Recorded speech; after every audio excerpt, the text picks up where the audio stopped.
Hello everyone, रघुर GK में आप सभी का स्वागत है। आज हम लोग बिहार बीएड और डीएलएड से रिलेटेड जीके के टॉप 30 क्वेश्चंस का डिस्कशन करेंगे।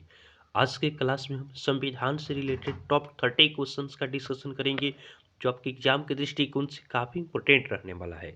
तो आप वीडियो को लास्ट तक देखें और वीडियो पसंद है तो चैनल को सब्सक्राइब जरूर करें, ताकि आगे आने वाले क्लास का नोटिफिकेशन आपको मिलता रहे। तो चलिए आज का क्लास हम स्टार्ट करते हैं।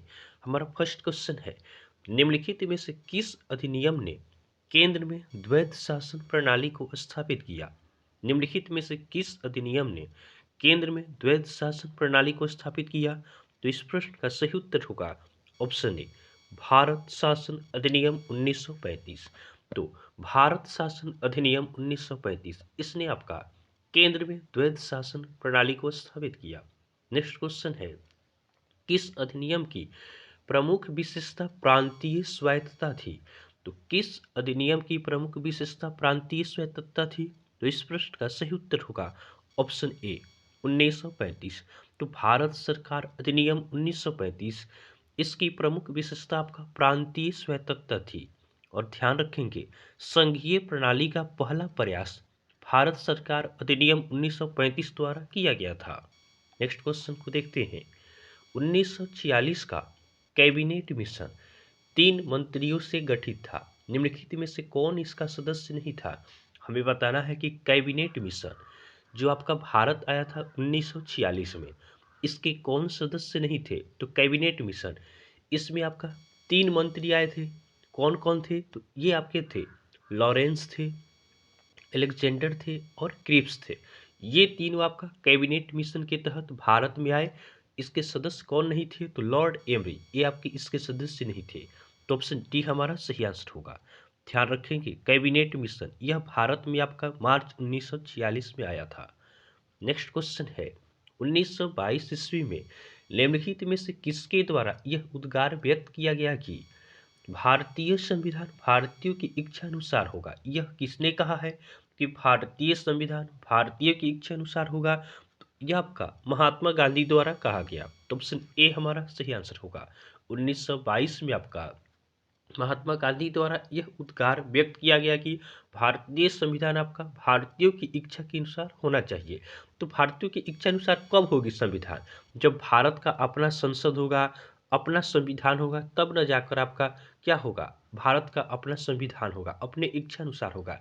इसी के लिए आपका कैबिनेट मिशन आया था, ताकि भारत में क्या हो, आपका भारतीयों के हिसाब से आपका संविधान तैयार किया जा सके। नेक्स्ट क्वेश्चन को देखते हैं। अगला प्रश्न है, भारत की संविधान सभा किसके अनुसार गठित की गई? तो भारत का संविधान सभा यह किसके अनुसार गठित किया गया? तो यह आपका कैबिनेट मिशन योजना के तहत गठित किया गया। तो ऑप्शन डी हमारा सही आंसर होगा।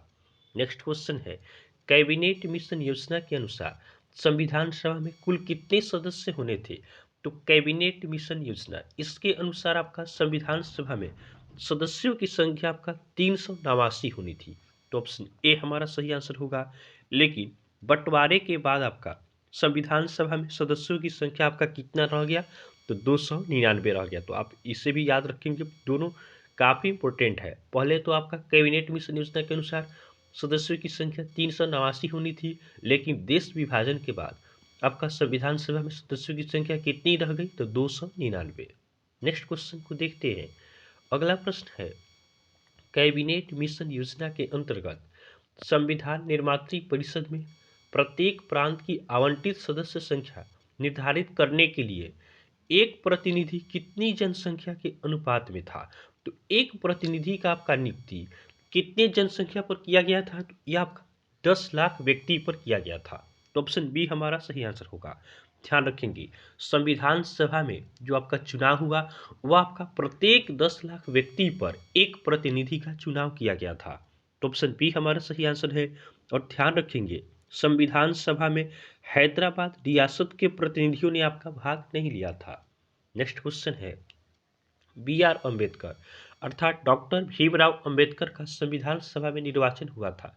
तो डॉक्टर भीमराव अंबेडकर इनका संविधान सभा में निर्वाचन कहाँ से हुआ था? तो इनका निर्वाचन आपका पश्चिम बंगाल से हुआ था। तो ऑप्शन ए हमारा सही आंसर होगा। संविधान सभा में डॉक्टर भीमराव अंबेडकर इनका निर्वाचन आपका पश्चिम बंगाल से हुआ था। ध्यान रखेंगे, डॉक्टर भीमराव अंबेडकर, इन्हें भारतीय संविधान का जनक कहा जाता है। उसके बाद बी आर अम्बेडकर, ये आपके प्रारूप समिति के अध्यक्ष थे।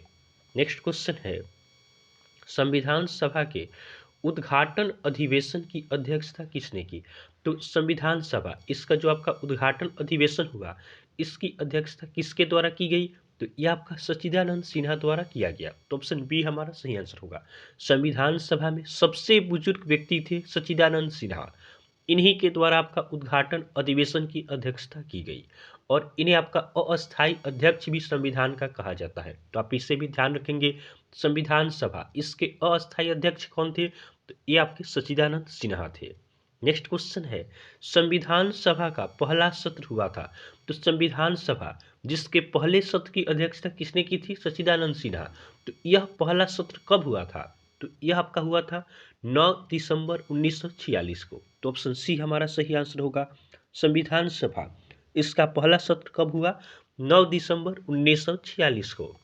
नेक्स्ट क्वेश्चन को देखते हैं, संविधान सभा के अस्थायी अध्यक्ष कौन थे? तो अस्थायी अध्यक्ष अभी हमने आपको बताया है, ये आपके थे सच्चिदानंद सिन्हा। तो ऑप्शन सी हमारा सही आंसर होगा।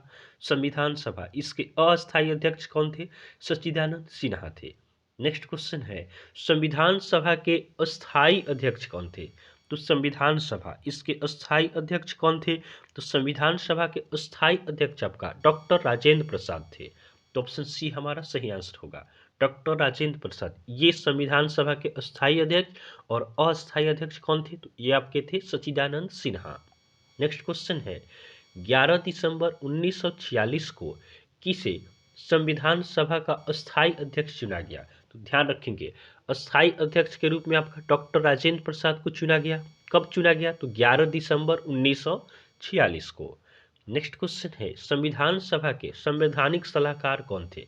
तो संविधान सभा, इसके संवैधानिक सलाहकार कौन थे? तो ये आपके थे वेनेगल नरसिंह राव। कौन थे? वेनेगल नरसिंह राव। शॉर्टकट में क्या लिखा जाता है? BN राव लिखा जाता है। क्या इनका नाम है? BN राव कहा जाता है। ध्यान रखेंगे, संविधान सभा, इसके संवैधानिक सलाहकार कौन थे?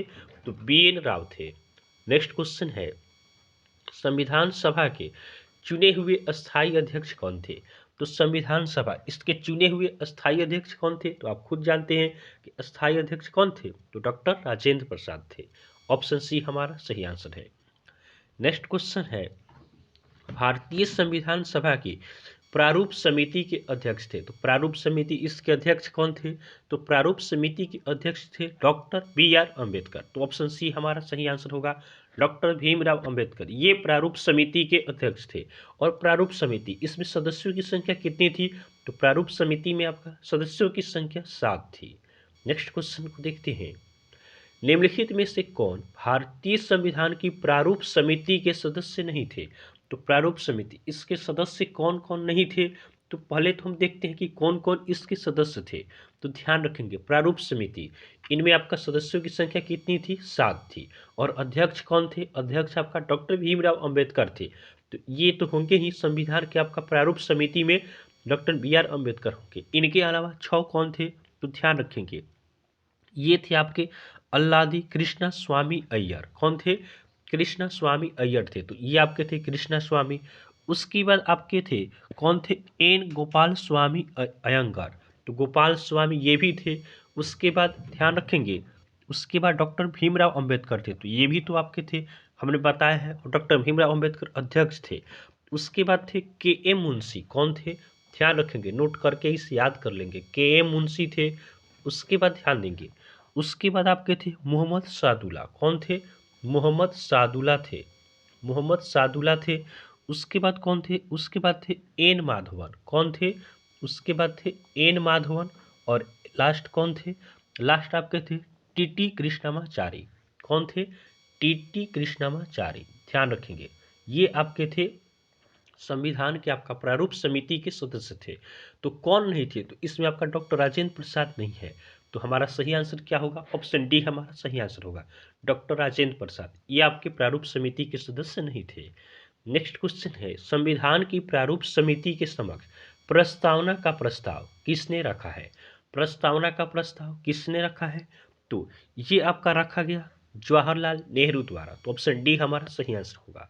संविधान के प्रारूप समिति के समक्ष प्रस्तावना का प्रस्ताव यह रखा गया था पंडित जवाहरलाल नेहरू द्वारा। और ध्यान रखेंगे जो हमारा प्रस्तावना है संविधान का, इससे संविधान की आत्मा कही जाती है। ये भी क्वेश्चन पूछे जाते हैं कि संविधान का आत्मा किसे कहा जाता है, तो प्रस्तावना को कहा जाता है। संविधान की प्रस्तावना में आपका अब तक केवल एक बार संशोधन किया गया है, तो आप इससे भी ध्यान रखेंगे।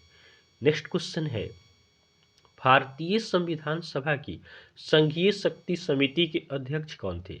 तो भारतीय संविधान सभा इसके संघीय शक्ति समिति के अध्यक्ष कौन थे, तो ये आपके थे पंडित जवाहरलाल नेहरू। तो ऑप्शन डी हमारा सही आंसर होगा। नेक्स्ट क्वेश्चन है, भारतीय संविधान को अपनाया गया, तो भारतीय संविधान को किसने अपनाया, तो भारतीय संविधान को आपका संविधान सभा द्वारा अपनाया गया। तो ऑप्शन ए हमारा सही आंसर होगा, संविधान सभा, इसने आपका भारतीय संविधान को अपनाया। नेक्स्ट क्वेश्चन है, भारत को एक संविधान देने का प्रस्ताव संविधान सभा द्वारा पारित किया गया था।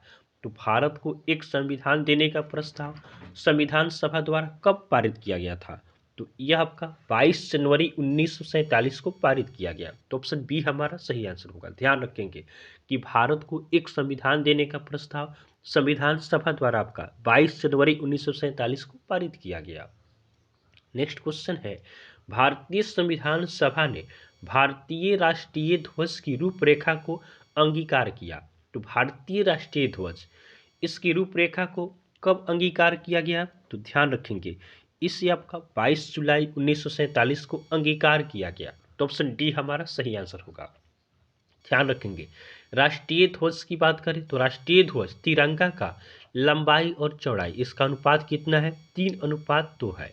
और राष्ट्रीय ध्वज इसको किसने बनाया है, तो पिंगली वेंकैया द्वारा इसे तैयार किया गया था। तो आप इन सभी पॉइंट्स को ध्यान रखेंगे। नेक्स्ट क्वेश्चन है, जिस संविधान सभा द्वारा भारत के संविधान का अधिनियम किया गया उसके सदस्य कौन थे। तो जिस संविधान सभा द्वारा भारत के संविधान का अधिनियम किया गया उसके सदस्य कौन थे, तो इस प्रश्न का सही उत्तर होगा ऑप्शन सी, विभिन्न प्रांतों के विधानसभाओं द्वारा नामित। तो विभिन्न प्रांतों से जो आपके सदस्य नामित हुए थे वे आपके कौन थे, वे संविधान का अधिनियम किए थे। किसके लिए, जिस संविधान सभा द्वारा भारत के संविधान का आपका अधिनियम किया गया था उसके सदस्य कौन थे, तो ये सभी थे आपके विभिन्न प्रांतों के विधानसभाओं द्वारा नामित सदस्य थे। नेक्स्ट क्वेश्चन है, निम्नलिखित भारत के लिए संविधान सभा की रचना हेतु संविधान सभा का विचार निम्नलिखित में से सर्वप्रथम किसने प्रस्तुत किया। तो भारत के लिए संविधान सभा की रचना हेतु संविधान सभा का विचार निम्नलिखित में से सर्वप्रथम किसने प्रस्तुत किया था, तो यह आपका प्रस्तुत किया गया था स्वराज पार्टी द्वारा। कब किया गया था, तो 1924 में। नेक्स्ट क्वेश्चन को देखते हैं। अगला प्रश्न है, निम्नलिखित कथनों में से कौन सा एक सही है, कौन सा इसमें से सही है यह हमें बताना है। तो ध्यान देंगे ऑप्शन ए हमारा है, वर्ष 1946 में प्रांतीय सभाओं द्वारा भारत की संविधान चुनी गई। तो ये आपका क्या है, सही है। बाकी को देखते हैं। बी में है जवाहरलाल नेहरू, एम ए जित्रा, उसके बाद है सरदार वल्लभ भाई पटेल भारत की संविधान सभा के सदस्य थे। तो ये आपका इसमें तो नहीं है। उसके बाद कौन होगा, ऑप्शन सी है भारत की संविधान सभा का प्रथम अधिवेशन 1947 में तो नहीं हुआ था। उसके बाद भारत की संविधान 26 जनवरी 1950 को अंगीकृत किया गया, तो नहीं, ये नहीं होगा। 26 नवंबर 1949 को अंगीकृत किया गया था और 26 जनवरी 1950 को इसे लागू किया गया था। तो ऑप्शन ए हमारा सही आंसर है। नेक्स्ट क्वेश्चन को देखते हैं। अगला प्रश्न है, भारतीय संविधान सभा में महिला सदस्यों की कुल संख्या कितनी थी।